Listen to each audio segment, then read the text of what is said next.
सुनेंगे फाल्गुन मास महात्म्य के 22वें दिन की कथा। उससे पहले आज आपको श्री श्यामानंद प्रभु जी की कथा सुनाते हैं। कथा को आप पूरा जरूर सुनिएगा। श्री गौर सुंदर चैतन्य महाप्रभु की शिक्षाओं और संप्रदाय के प्रचार हेतु गौड़ी संप्रदाय में अनेक सिद्ध संतों का प्राकट्य हुआ है। श्री श्यामानंद प्रभु का जन्म सन 1535 ईस्वी को चैत्र पूर्णिमा के दिन पश्चिमी बंगाल के मिदनापुर जिले के अंतर्गत धारेंदा बहादुरपुर गांव में हुआ था। इनके पिता का नाम श्री कृष्ण मंडल और माता का नाम दुरिका देवी था। इनके पिता श्री कृष्ण मंडल का जन्म 6 गोपों के वंश में हुआ था। इनके बहुत से पुत्र और पुत्रियां थीं, परंतु धीरे धीरे वे सब श्यामानंद प्रभु के जन्म से पहले ही मृत्यु को प्राप्त हो गए। अतः श्री कृष्ण मंडल ने अपने इस पुत्र का नाम यानी श्यामानंद प्रभु का नाम दुखी रख दिया। सभी ज्योतिष के ज्ञाता और संत उस बालक को देखकर कहते थे कि ये अवश्य ही कोई महान संत होगा। देखने में ये बालक ऐसा सुंदर था कि जो भी उसे देखता वह देखता ही रह जाता। धीरे धीरे बालक बड़ा हुआ और पिता ने उसे संस्कृत भाषा और शास्त्रों का अध्ययन कराने के लिए भेजा। बहुत ही कम समय में बालक को श्लोक कंठस्थ हो जाते और ऐसी तीक्ष्ण बुद्धि देखकर सभी विद्वानों को बहुत आश्चर्य होता था। बंगाल ओडिशा क्षेत्र में उस समय श्री गौरीहारी और नित्यानंद प्रभु के प्रभाव से सर्वत्र कृष्ण प्रेम और संकीर्तन की बाढ़ बह रही थी। आसपास के वैष्णवों के श्रीमुख से श्री गौरीहारी और नित्यानंद प्रभु के गुणगान सुनकर बालक दुखी को गौरहारी के चरणों का आश्रय लेने की तीव्र इच्छा होने लगी। बालक का मन सदा श्री गौर चरणों में लगा रहने लगा था। इनके पिता श्री कृष्ण मंडल भी भगवान श्री कृष्ण के भक्त थे।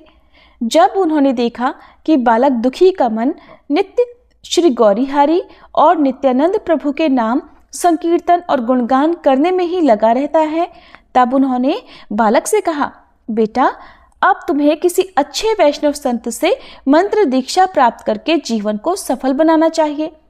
पिता की बात सुनकर बालक ने कहा, पूज्यपाद श्री हृदय चैतन्य प्रभु मेरे गुरुदेव हैं।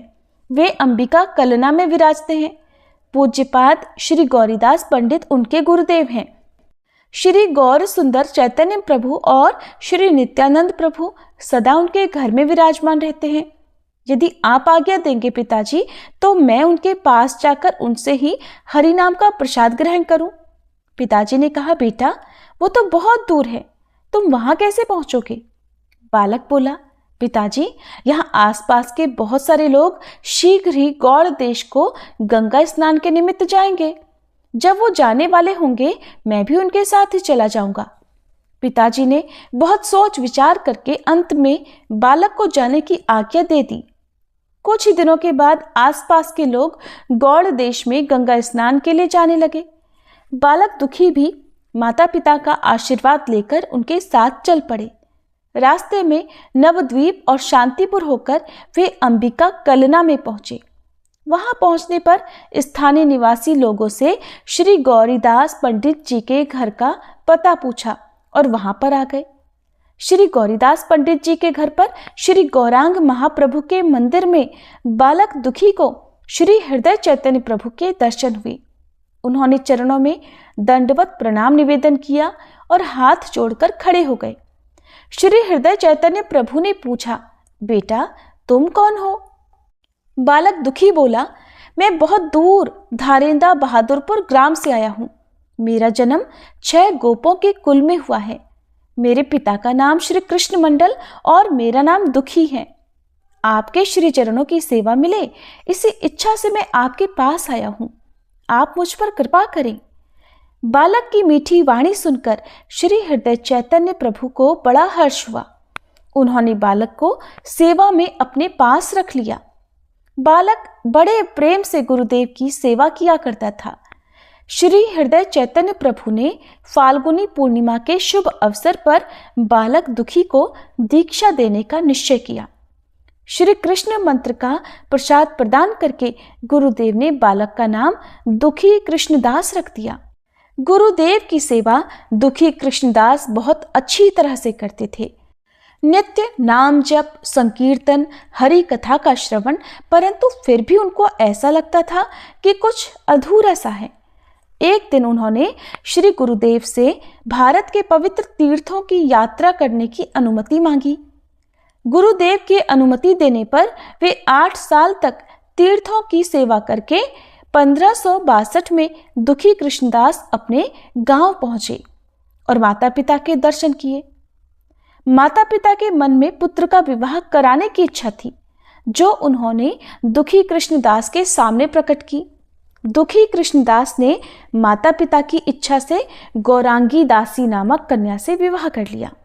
उनके मन में सदा श्री प्रियलाल जी की लीलाओं का स्मरण होता रहता और एक दिन वृंदावन का विरह सहन न कर पाने की वजह से दुखी कृष्णदास अधिक दिन अपने गांव में नहीं रह पाए और गुरुदेव से आज्ञा मांगने अंबिका कलना पहुंचे। उन्होंने कुछ दिन तक गुरुदेव की सेवा में रहने का निश्चय किया। गुरुदेव ने दुखी कृष्णदास को श्री गौर नित्यानंद की छोटी सी फुलवारी के लिए गंगा जी से जल लाने की सेवा प्रदान कर दी। नित्य प्रति कृष्णदास अपने सिर पर सैकड़ों मिट्टी के भारी घड़े भरकर जल लाने की सेवा करने लगे। सेवा करते करते उनका मन सदा हरिनाम की मस्ती में मगन रहता और उन्हें ये तक पता नहीं चला कि उनके सिर पर घाव हो गया है। धीरे धीरे घाव और बढ़ता गया और उसमें कीड़े तक लग गए। एक दिन सेवा करते करते कृष्णदास जी के सिर का एक कीड़ा पृथ्वी पर गिरा, जहां पर गुरुदेव खड़े थे। गुरुदेव ने कृष्णदास जी के सिर का निरीक्षण किया तो पाया कि इसको तो घाव हो गया है और इसमें कीड़े तक पड़ गए हैं। श्री गुरुदेव ने सोचा कि इतना गहरा घाव होने पर भी इसने किसी को कुछ नहीं बताया, क्योंकि यदि वो ऐसा करता तो उससे यह सेवा छीन ली जाती। ये तो पक्का शिष्य है। सोचकर गुरुदेव का हृदय भर आया और उन्होंने अपना करकमल श्री कृष्णदास जी के घाव पर रख दिया। हाथ रखते ही एक क्षण में ही वह घाव भर गया और उसमें से लगे हुए कीड़े भी गायब हो गए। श्री कृष्णदास जी को श्री राधा कृष्ण की सेवा का अधिकारी जानकर गुरुदेव ने उन्हें श्री वृंदावन भेजने का निश्चय किया। श्री गुरुदेव जी ने आज्ञा दी कि ब्रज में जाकर षड गोस्वामियों के भक्ति शास्त्रों का अध्ययन श्री पाद जीव गोस्वामी के आश्रम में करना, तुम्हें श्री युगल चरणों की प्राप्ति होगी। गुरुदेव ने उनके कुछ सखाओं और परिचितों के लिए दुखी कृष्णदास के साथ प्रेम संदेश भी भेजे। साथ साथ ये भी कहा कि श्री ब्रज में जाकर षड गोस्वामियों को उनकी ओर से दंडवत प्रणाम भी निवेदन करें। अब श्री दुखी कृष्णदास प्रथम नवद्वीप धाम पहुंचे। वहां श्री जगन्नाथ मिश्र, जो कि श्री महाप्रभु के पिता हैं, उनके घर, उनके पुराने घर का पता पूछकर उनके स्थान पर गए। वहां पर बूढ़ी अवस्था के श्री ईशान ठाकुर का उन्हें दर्शन हुआ। श्री ईशान ठाकुर महाप्रभु के घर के सेवकों में से एक थे। श्री महाप्रभु सहित उनके परिकर में लगभग सभी भगवान के धाम को पधार चुके थे, परंतु श्री ईशान ठाकुर अभी तक विराजमान थे और दुखी कृष्णदास को उन्होंने आशीर्वाद भी दिया था। आगे यात्रा करते करते दुखी कृष्णदास गया धाम पहुंचे और वहां पहुंचने पर उन्होंने श्री विष्णु के दर्शन किए।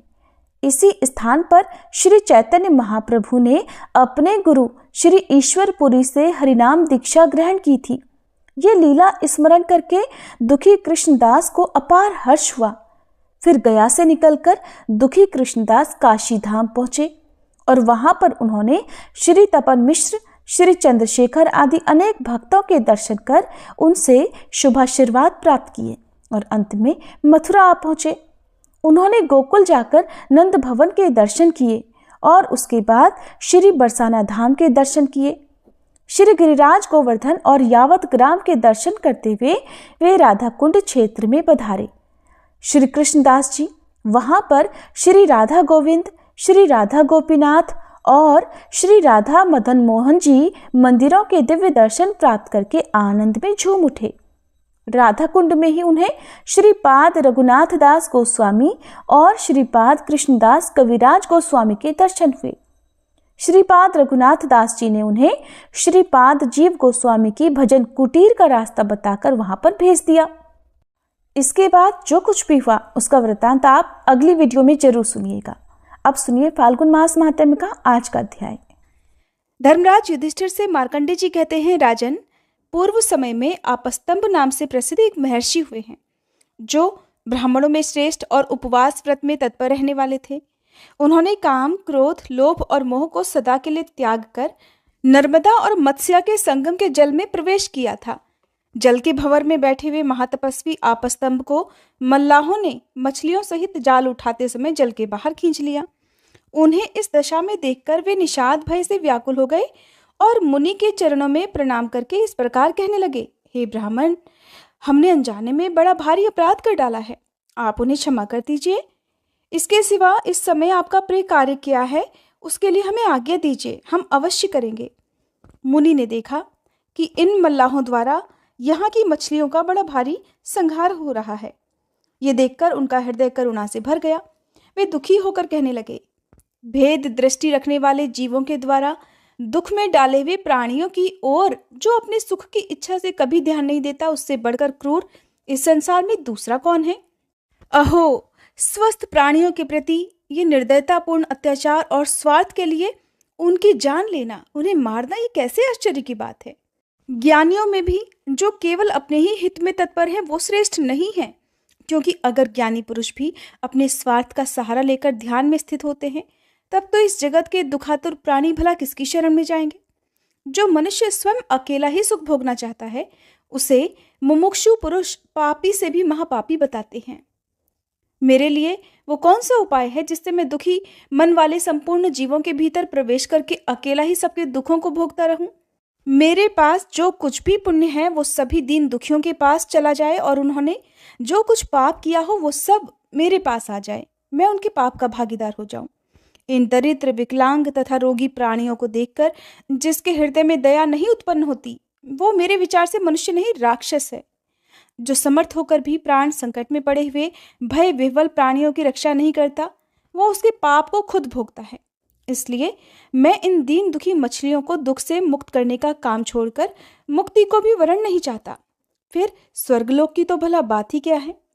मुनि का ये वचन सुनकर मल्लाह लोग बहुत घबरा गए। उन्होंने महाराज नाभाग के पास जाकर सभी बातें यथार्थ रूप से बतलाई। नाभाग भी ये सारा वृतांत सुनकर अपने मंत्रियों और पुरोहितों के साथ मुनि का दर्शन करने के लिए तुरंत ही वहां आ गए। राजा ने उन देवकल्प महर्षि का भलीभांति पूजन करके कहा कि हे भगवान, आज्ञा दीजिए, मैं आपकी कौन सी सेवा करूं। तब आपस्तंभ मुनि बोले, राजन, ये मल्लाह बड़े दुख से अपनी जीविका चलाते हैं। इन्होंने मुझे जल से बाहर निकालकर बड़ा भारी परिश्रम किया है, इसलिए तुम मेरा जो उचित मूल्य समझो वो इन्हें दे दो।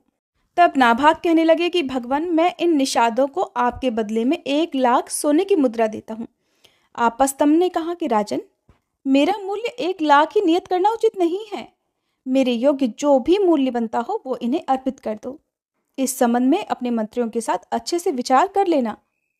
नाभाग कहने लगे, हे ब्राह्मण देवता, अगर पूर्वोक्त मूल्य उचित नहीं है तो इन निषादों को 1 करोड़ दे दिया जाए, और अगर वो भी आपके योग्य नहीं हो तो आज्ञा दीजिए, उससे भी अधिक इन्हें दिया जाएगा। आपस्तंभ मुनि बोले, राजन, मैं 1 करोड़ या इससे अधिक मूल्य के योग्य नहीं हूं। मेरे योग्य मूल्य चुकाओ और ब्राह्मणों से सलाह करो। राजा ने कहा, अगर ऐसी बात है तो मेरा आधा या पूरा राज्य इन निषादों को दे दिया जाए, और मेरी राय में ये मूल्य आपके योग्य होगा मुनिवर। किंतु आप किस मूल्य को पर्याप्त मानते हैं वो स्वयं ही बताने की कृपा करें। राजा की बात सुनकर कुछ देर बाद आपस्तंभ मुनि कहने लगे, राजन, तुम्हारा आधा या पूरा राज्य भी मेरे लिए उचित मूल्य नहीं है। मूल्य वो दो जो मेरे योग्य हो। समझ में नहीं आता हो तो ऋषियों के साथ विचार कर लो। महर्षि का ये वचन सुनकर मंत्रियों और पुरोहितों के साथ विचार विमर्श करते हुए धर्मात्मा राजा नाभाग बड़ी चिंता में पड़ गए। उसी समय संयोगवश महातपस्वी लोमश ऋषि वहां आ गए। उन्होंने नाभाग से कहा कि राजन, भय मत करो, मैं मुनि को संतुष्ट कर लूंगा। राजा बोले, महाभाग, अब आप ही इनका मूल्य बता दीजिए, नहीं तो ये महर्षि क्रोध में आकर मेरे परिवार, कुल, बंधु बांधव और समस्त चराचर त्रिलोकी को भस्म कर सकते हैं। फिर मुझ जैसे अत्यंत तुच्छ, दीन और विषयी मनुष्य की तो बात ही क्या है। लोमश ने कहा, महाराज, तुम उनका मूल्य देने में समर्थ हो। श्रेष्ठ ब्राह्मण जगत के लिए पूजनीय हैं और गौएं भी दिव्य और पूजनीय मानी गई है, इसलिए तुम उनके मूल्य के रूप में गौ ही दे दो। लोमश जी का ये वचन सुनकर राजा नाभाग मंत्री और पुरोहितों के साथ बहुत प्रसन्न हुए और बड़ी प्रसन्नता के साथ बोले, भगवान उठिए उठिए मुनिश्रेष्ठ, ये तो आपके लिए योग्यता मूल्य प्रस्तुत कर दिया गया है। आपस्तम्भ ने कहा, अब मैं प्रसन्नतापूर्वक उठता हूँ। राजन, तुमने उचित मूल्य देकर मुझे खरीद लिया है। मैं गौओं से बढ़कर दूसरा मूल्य कोई ऐसा नहीं देखता जो परम पवित्र और पापों का नाश करने वाला हो। गौओं की सदा परिक्रमा करनी चाहिए और वे सदा सबके लिए वंदनीय हैं, पूजनीय हैं। गौएं मंगल का स्थान है, दिव्य हैं। स्वयं ब्रह्मा जी ने इन्हें दिव्य गुणों से विभूषित बनाया है। जिनके गोबर से ब्राह्मणों के घर और देवताओं के मंदिर भी शुद्ध होते हैं, उन गौओं से बढ़कर अन्य किसे बताएं। गौओं के मूत्र, गोबर, दूध, दही और घी, ये पांचों वस्तुएं पवित्र हैं और संपूर्ण जगत को भी पवित्र करती हैं।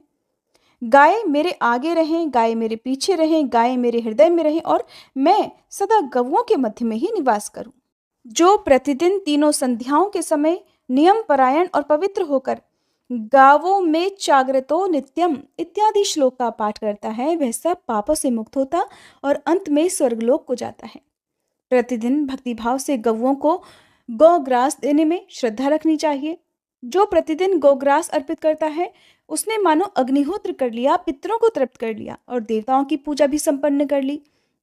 गोग्रास देते समय प्रतिदिन इस मंत्रार्थ का चिंतन करें, सुरभि की पुत्री गो जाति संपूर्ण जगत के लिए पूज्य है और वह सदा विष्णु पद में स्थित है, सर्वदेवमयी है। मेरे दिए हुए इस ग्रास को गौ माता देखें और ग्रहण करें। ब्राह्मणों की रक्षा करने, गौओं को खुजलाने, सहलाने और दीन दुर्बल दुखी प्राणियों का पालन करने से मनुष्य स्वर्गलोक में प्रतिष्ठित होता है। यज्ञ का आदि, अंत और मध्य गौओं को ही बतलाया गया है। वे दूध, घी, दही और अमृत सब कुछ देती हैं, इसलिए गौओं का दान करना चाहिए और उनकी प्रतिदिन पूजा भी करनी चाहिए। ये गौएं स्वर्गलोक में जाने के लिए सीढ़ी के समान हैं। गौओं के इस उत्तम महात्म्य को सुनकर निषादों ने महाभाग आपस्तम्भ जी को प्रणाम करके कहा, प्रभु, हमने सुना है कि साधु पुरुषों के संभाषण, दर्शन, स्पर्श, श्रवण और कीर्तन सभी पवित्र करने वाले हैं। हमने यहाँ आप जैसे महात्मा के साथ वार्तालाप किया है और आपका दर्शन भी कर लिया।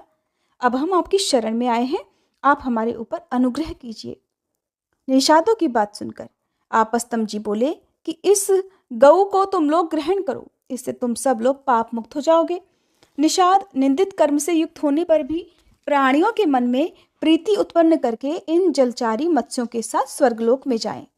मैं नरक को देखूं या स्वर्ग में निवास करूं, किंतु मेरे द्वारा मन, वाणी, शरीर और क्रिया से जो कुछ भी पुण्य कर्म बना हो, उससे ये सभी दुखार्थ प्राणी शुभ गति को प्राप्त हो जाएं। इन्हें जीव हत्या का कोई भी दोष ना लगे। इसके बाद शुद्ध चित्त वाले महर्षि आपस्तम्भ की सत्यवाणी के प्रभाव से वे सभी मल्लाह मछलियों के साथ स्वर्गलोक में चले गए। मछलियों सहित उन मत्स्य जीवी निषादों को स्वर्ग में गया हुआ देखकर मंत्रियों और सेवकों के साथ राजा नाभाग को बड़ा विस्मय हुआ। वे इस प्रकार कहने लगे, कल्याण की इच्छा रखने वाले पुरुषों को सदा संतों और पवित्र जल वाले तीर्थों का सेवन और दर्शन करना चाहिए। इस जगत में एक क्षण के लिए भी यदि उनका संग कर लिया जाए तो वो कभी निष्फल नहीं जाता। इसलिए साधु महात्माओं के पास बैठे और उन्हीं के साथ उत्तम कथा वार्तालाप करें। इसके बाद आपस्तम्भ मुनि और महातपस्वी लोमश ने तरह तरह के उत्तम पद सुनाकर राजा को बोध प्राप्त कराया। तब राजा ने परम दुर्लभ धर्ममयी बुद्धि धारण की। इसके बाद वे दोनों महर्षि राजा नाभाग की प्रशंसा करते हुए कहने लगे, अहो राजेंद्र, तुम धन्य हो, क्योंकि तुम्हारी बुद्धि धर्म में तत्पर हुई है। मनुष्यों के लिए धर्म परम दुर्लभ है और खासकर राजाओं के लिए तो वो और भी दुर्लभ है। अगर राजा राज्यमत से उन्मत्त होकर अपने धर्म का त्याग ना करे तो उससे बढ़कर दूसरा कौन हो सकता है। धर्म ही ध्रुव है, वह सदा अटल रहने वाला है। राज्य तो मोह रूप अथवा मोह का आश्रय है, वो स्थिर रहने वाला कभी नहीं है। लेकिन राज्य विषयक मोह होने पर नरक की प्राप्ति अत्यंत ध्रुव है। इसलिए विद्वान पुरुष राज्य की निंदा करते हैं। विषय की कामना रखने वाले अविवेकी मनुष्य ही राज्य को मान्यता देते हैं। राज्य का लोभ करते हैं। विद्वान पुरुष तो सदा उसे नरक के समान ही देखते हैं। इसलिए महाराज, अगर तुम अपने लिए सनातन गति चाहते हो तो तुम्हें अपने मन में शोक, मोह और मद अर्थात गर्व को कभी स्थान नहीं देना चाहिए। मार्कंडे जी कहते हैं, हे धर्मराज युधिष्ठिर, ऐसा कहकर वे दोनों महात्मा आपस्तंभ और लोमश अपने अपने आश्रम को चले गए। राजा नाभाग ने भी वरदान पाकर फिर बड़ी प्रसन्नता से अपने नगर में प्रवेश किया। महाराज, इस तीर्थ में स्नान करके मत्स्येश्वर की पूजा करो। इसी तीर्थ के प्रभाव से महाभाग आपस्तंभ और मत्स्य जीवी निषाद मछलियों के साथ दिव्य लोक को प्राप्त हुए थे। वे सब आज भी दिव्य कांति धारण करके वैष्णव धाम में विहार करते हैं। मार्कंडे जी कहते हैं, राजन, अब मैं पापों का नाश करने वाले दूसरे तीर्थ का महात्म्य भी बताऊंगा, ध्यान से सुनो। नर्मदा के तट पर कलहंस नाम से विख्यात एक देवर्षि ध्यान लगाया करते थे। उनके मनोहर आश्रम में बहुत से ब्रह्मर्षि निवास करते थे। वे शाक और मूल फल खाकर जप और ध्यान में तत्पर रहा करते थे। युधिष्ठिर, सभी प्राणियों के हित में संलग्न रहने वाले कलहंस जी भगवान शिव के ध्यान में स्थित होकर 15,000 वर्षों तक एक पैर से ही खड़े रहे।